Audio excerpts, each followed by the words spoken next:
महाराष्ट्र में महाविकास आघाड़ी का seat formula final. तीनों बड़ी पार्टियां 255 सीटों पर लड़ेंगी चुनाव।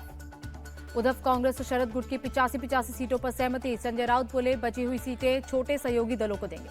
महाराष्ट्र में महाविकास आघाड़ी बनाएगी सरकार। कांग्रेस प्रदेश अध्यक्ष नाना पटोले का दावा। शिवसेना यूबीटी ने 65 उम्मीदवारों की लिस्ट जारी की। आदित्य ठाकरे वर्ली से चुनाव लड़ेंगे। शिवसेना यूबीटी ने नेता आनंद दुबे का बयान। कहा उद्धव गुट जितनी ज्यादा सीटों पर लड़ेगा उतना एमवीए को होगा फायदा। सीट शेयरिंग को लेकर एमवीए में कोई मतभेद नहीं। शरद गुट के नेता जितेंद्र आव्हाड का बयान। एकनाथ शिंदे ने अपने नामांकन की तारीख बदली। 24 की बजाय अब 28 अक्टूबर को नॉमिनेशन करेंगे दाखिल। गुवाहाटी में मां कामाख्या की शरण में महाराष्ट्र के सीएम। कहा इस बार भी महाराष्ट्र की जनता हमें आशीर्वाद देगी। महाराष्ट्र बीजेपी के 24 कैंडिडेट कल करेंगे नामांकन। सोलापुर साउथ से सुभाष देशमुख भरेंगे पर्चा। महाराष्ट्र चुनाव के लिए एनसीपी की पहली लिस्ट जारी। 38 उम्मीदवारों का ऐलान। बारामती से चुनाव लड़ेंगे अजीत पवार। महाराष्ट्र की येवला सीट से छगन भुजबल लड़ेंगे चुनाव। पर्ली से धनंजय मुंडे और आंबेगांव से दिलीप वलसे को उतारा। शिंदे गुट का उद्धव ठाकरे पर तंज। कहा कुछ सीटों के लिए इतना झगड़ा करना पड़ रहा, सीएम पद तो दूर की बात है। प्रियंका गांधी ने वायनाड लोकसभा उपचुनाव के लिए नामांकन दाखिल किया। कहा यहां के लोग बहुत प्यार दे रहे हैं। नामांकन से पहले प्रियंका गांधी ने किया रोड शो। कहा पहली बार खुद के लिए वोट मांग रही हूं। राहुल गांधी ने भी बहन प्रियंका के लिए मांगा समर्थन। बोले वायनाड से 2 सांसद, एक आधिकारिक और दूसरा अनौपचारिक। प्रियंका गांधी के वायनाड से नामांकन करने पर बीजेपी का तंज। कहा कांग्रेस को अपने परिवार से बाहर कोई दिखता ही नहीं। चुनाव प्रचार में जुटी वायनाड से बीजेपी उम्मीदवार नव्या हरिदास। मुकम्मल इलाके में किया door to door campaign. Lucknow में अखिलेश यादव के जन्मदिन पर लगे पोस्टर। लिखा है 27 का सत्ताधीश। सपा के पोस्टर पर बीजेपी की चुटकी। राकेश त्रिपाठी बोले सपा के सपने शेख चिल्ली जैसे। बीजेपी सांसद रवि किशन का तंज। कहा सरकार में आने के लिए अखिलेश को अभी और 27 साल इंतजार करना होगा। यूपी के फूलपुर विधानसभा सीट से सपा प्रत्याशी मोहम्मद मुज्तबा सिद्दीकी ने भरा पर्चा। कांग्रेस ने मझवा और फूलपुर सीट पर ठोका था दावा। यूपी उपचुनाव पर बोले संजय निषाद। बीजेपी को अभिभावक माना। समाज हित में सत्ता के साथ रहना जरूरी। यूपी उपचुनाव के लिए पीडीएम ने कैंडिडेट की दूसरी लिस्ट जारी की। सीसामऊ से श्री गौरव, गाजियाबाद से रवि कुमार गौतम को उतारा। झारखंड विधानसभा चुनाव के लिए जेएमएम की दूसरी लिस्ट जारी। रांची सीट से चुनाव लड़ेंगी महुआ माझी। रांची से जेएमएम उम्मीदवार महुआ माझी बोली पार्टी ने मुझ पर भरोसा जताया, जनता भी मुझे चुनेगी। झारखंड में बीजेपी और एनडीए के पक्ष में लहर। चुनाव सह प्रभारी हिमंता बिस्व शर्मा का बयान। झारखंड में एनडीए बीजेपी भारी बहुमत से जीतेगी। केंद्रीय मंत्री शिवराज सिंह चौहान ने किया दावा। बिहार उपचुनाव के लिए जनसुराज पार्टी ने अपने 2 उम्मीदवार बदले। तरारी से किरण सिंह होंगी कैंडिडेट। कांग्रेस में शामिल हुए बीजेपी नेता CP Yogeshwar. Deputy CM DK Shivakumar ने दिलाई सदस्यता। गुजरात के सीएम भूपेंद्र पटेल ने ली बीजेपी की सक्रिय सदस्यता। प्रदेश अध्यक्ष सीआर पाटिल रहे मौजूद। रूस के कजान में पीएम मोदी और चीनी राष्ट्रपति जिनपिंग की द्विपक्षीय मुलाकात। 5 साल बाद 1-to-1 मिले दोनों नेता।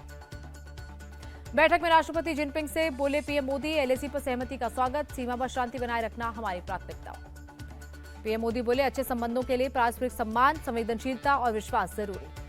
16वें ब्रिक्स सम्मेलन में बोले पीएम मोदी नए देशों का स्वागत। भारत युद्ध का नहीं, बातचीत और कूटनीति का समर्थक। पीएम मोदी ने आतंकवाद को ग्लोबल चुनौती बताया। कहा इसके खिलाफ सबको एकजुट होना होगा। कट्टरता रोकने के लिए कदम उठाने होंगे। ब्रिक्स देशों के सामने पीएम मोदी ने गिनाई दुनिया की चुनौतियां। साइबर सुरक्षा, डीप फेक और दुष्प्रचार को बताया नए खतरे। राष्ट्रपति जिनपिंग ने भारत और चीन के बीच संवाद और सहयोग बढ़ाने की जरूरत बताई। कहा दोनों देश दुनिया के लिए मिसाल पेश कर सकते हैं।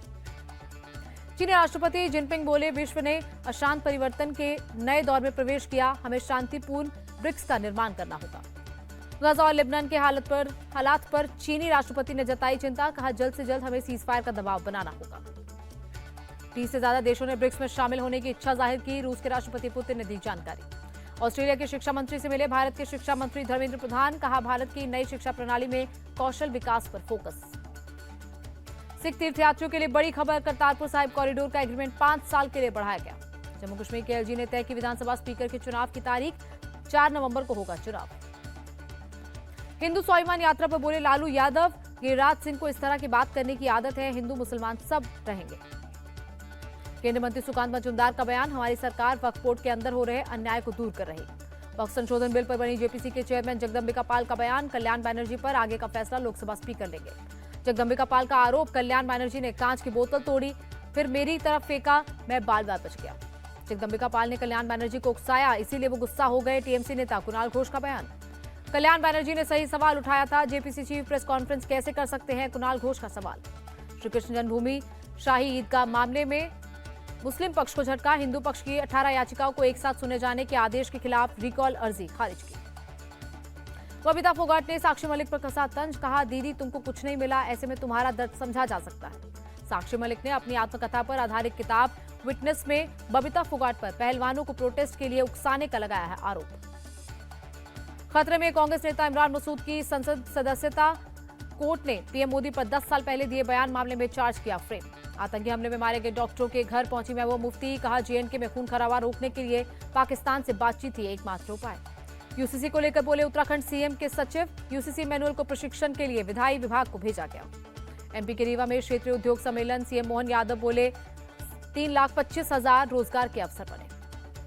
पेपर लीक मामले में जोधपुर पुलिस की कार्रवाई, 2 इनामी महिला आरोपियों को गिरफ्तार किया। बाबा सिद्दीकी मर्डर केस में 11वीं गिरफ्तारी, हरियाणा के कैथल का रहने वाला अमित अरेस्ट। 25 और 26 अक्टूबर को मथुरा में आरएसएस की अखिल भारतीय कार्यकारिणी मंडल की बैठक, नए स्वयंसेवकों की 3 दिवसीय ट्रेनिंग की योजना पर होगी चर्चा। बराई चिंसा के आरोपियों के अवैध निर्माण को तोड़ने का मामला, 4 नवंबर तक इलाहाबाद हाईकोर्ट ने लगाई रोक। आज की सुनवाई में हाईकोर्ट ने सरकार और पीड़ित पक्षों को सुना, दोनों को दस्तावेज पेश करने के दिए आदेश। शिक्षकों की मांग के बाद बिहार सरकार का फैसला, छठ पूजा के लिए 6 नवंबर से 9 नवंबर तक रहेगी छुट्टी। जया शेट्टी हत्याकांड में गैंगस्टर छोटा राजन को जमानत, बॉम्बे हाईकोर्ट ने 1 लाख रुपए के मुचलके पर दी बेल। भोपाल में एक काले हिरन का शव बरामद, डीएफओ लोकप्रिय भारती ने कहा हिरन के शव पर मिले चोट के निशान। कर्नाटक के होरमावू आगरा में मलबे से एक और शव निकाला गया, कल गिरी थी इमारत। दिल्ली एनसीआर में प्रदूषण पर सुप्रीम कोर्ट सख्त, पराली जलाने की घटना पर केंद्र, पंजाब और हरियाणा सरकार को लगाई फटकार, कहा कोई गंभीरता नहीं, सरकारें पूरी तरह नाकाम। सुप्रीम कोर्ट का पंजाब सरकार से सवाल, 50% पराली जलाने वालों से जुर्माना क्यों नहीं वसूला। हरियाणा सरकार से सुप्रीम कोर्ट ने कहा आपने कोई नीति नहीं बनाई, सिर्फ आंखों में धूल झोंकने का काम किया। दिल्ली में पानी के छिड़काव में तेजी लाई गई, पानी का छिड़काव करने के लिए 6,000 कर्मियों की संख्या बढ़ाई।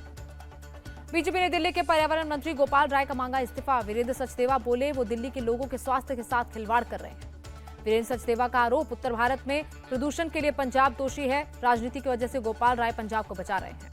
पंजाब के बचाव में उतरी दिल्ली की सीएम आतिशी, कहा पहले की अपेक्षा पंजाब में पराली जलाने की घटनाएं 75% कम हो गई हैं। सीएम आतिशी का आरोप, हरियाणा और यूपी में पराली जलाने की घटनाएं बढ़ रही हैं, दिल्ली वालों से बीजेपी नफरत करती है। यूपी के नोएडा में बहुत खराब श्रेणी में पहुंचा वायु गुणवत्ता, सीपीसीबी के मुताबिक 326 पर पहुंचा एक्यूआई। दिल्ली मेट्रो के 40 से ज्यादा फेरे बढ़ाए गए, डीटीसी की बसें भी पहले से ज्यादा चलेंगी। दिल्ली एनसीआर में दोगुना हुआ पार्किंग चार्ज, बढ़ते प्रदूषण के चलते ग्रैब 2 लागू होने के बाद फैसला। बीजेपी की सरकार आई तो 3 साल में पोल्यूशन की समस्या का होगा समाधान, सांसद मनोज तिवारी का बयान। आर्टिफिशियल रेन कराने की कोशिश में दिल्ली सरकार, अनुमति के लिए केंद्रीय पर्यावरण मंत्री को पत्र। उड़ीसा और बंगाल में तूफान दाना का खतरा, कल और परसों दोनों राज्यों में तेज हवाओं के साथ हो सकती है भारी बारिश। उड़ीसा में तूफान दाना का दिखने लगा असर, केंद्रपाड़ा और भद्रक में हो रही है बारिश। तूफान को लेकर उड़ीसा सरकार अलर्ट, 14 जिलों में 288 रेस्क्यू टीम तैनात। उड़ीसा में एनडीआरएफ की 20 और बंगाल में एनडीआरएफ की 13 टीमें तैनात, 4 टीमों को रिजर्व में रखा गया। तूफान दाना की वजह से पूर्व और दक्षिण पूर्व रेलवे का फैसला, 24 और 25 अक्टूबर को 150 से ज्यादा ट्रेनें रद्द की गई। तूफान की वजह से उड़ीसा सिविल सेवा प्रारंभिक परीक्षा रद्द, 27 अक्टूबर को होना था एग्जाम, 1 हफ्ते के भीतर नई तारीख का होगा ऐलान। कोलकाता के मेयर फिरहाद हकीम बोले तूफान को लेकर तैयारी पूरी है, सभी जरूरी विभाग से संपर्क में है। कर्नाटक के deputy CM DK Shiva Kumar ने उत्तरी बेंगलुरु का दौरा किया, बारिश प्रभावित क्षेत्रों के हालात का लिया जायजा। तमिलनाडु के मदुरई में भारी बारिश से बुरे हालात, रिहायशी इलाकों में कई फीट तक भरा पानी। सेंसेक्स में लगातार तीसरे दिन गिरावट, 138 अंक टूटकर 80,000 के पार हुआ बंद, निफ्टी भी 36 अंक टूटा। सरकार ने नॉन बासमती व्हाइट राइस पर न्यूनतम निर्यात मूल्य को किया खत्म, जुलाई 2023 में लगाया गया था प्रतिबंध। जर्मनी ने भारतीय हॉकी टीम को 2-0 से हराया, दिल्ली के मेजर ध्यानचंद स्टेडियम में खेला गया मैच।